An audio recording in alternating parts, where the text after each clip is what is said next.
Spiky, be careful. It's... Yikes! Hot, hot, hot! Great. Now I can't even taste my coffee.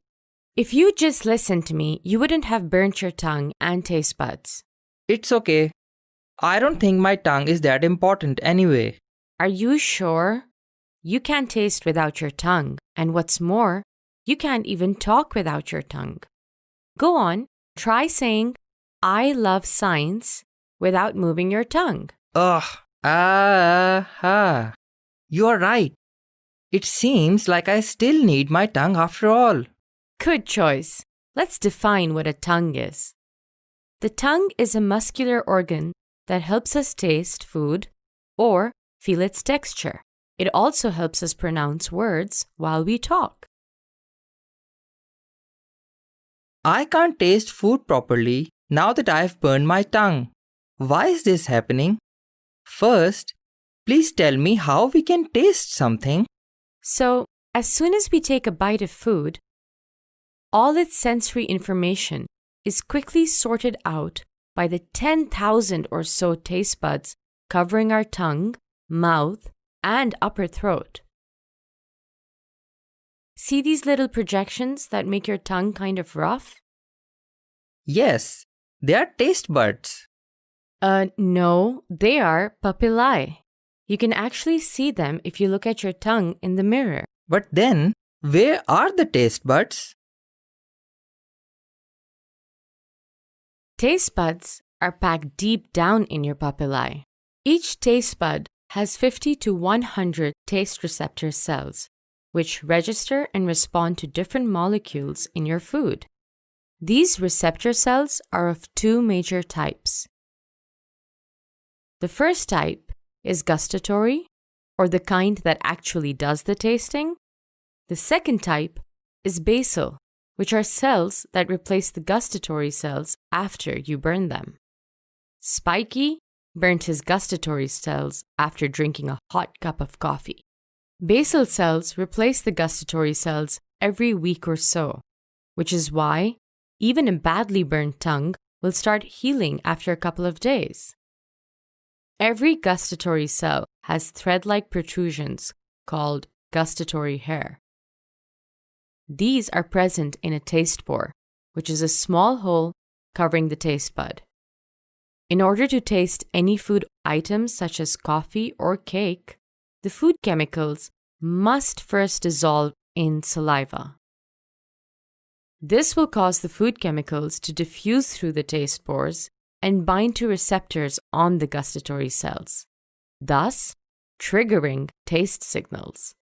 Once a signal is activated, the neurons transmit this taste message to the taste area of the cerebral cortex. Here, the brain makes sense of it all and begins to release digestive enzymes in our saliva and gastric juices in our stomachs to help break down the food so that we can use it. Did you know there are around 10,000 taste buds present in the human tongue? These amazing little buds can detect 4 different flavors: sweet, salty, sour, and bitter. Here is a taste map of our tongue. The tip of the tongue is responsible for sensing sweet and salty tastes. The sides of the tongue detect sour taste, while the back of the tongue usually senses bitter taste. But it won't be possible to enjoy these flavors without our amazing sense of smell, as taste and smell are interdependent. So, that is why when I had a cold and stuffy nose, I couldn't taste my food properly? Exactly. Without the incredible smelling power of the nose, you can't really taste much. Time for a fun fact. Did you know that recently a 5th flavor has been discovered? Really? Yes, it's called umami. Umami is the Japanese word for yummy. Think of cheese, ketchup, and sauces made with soy sauce. Yummy! Today we oh, Spiky, you can't lick frozen poles to heal your burnt tongue. You have to wait for the basal cells to replace the gustatory cells. Today we learned that the tongue is a muscular organ that helps us talk and taste. The tongue is covered with rough, bumpy structures called papillae, which contain taste buds. Taste buds are made up of gustatory and basal cells. The gustatory cells are present in the taste pores and contain taste hair. Basal cells replace the gustatory cells.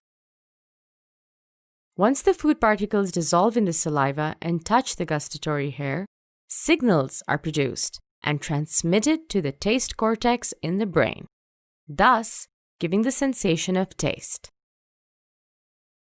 There are 4 main types of taste: sweet, salty, sour, and bitter.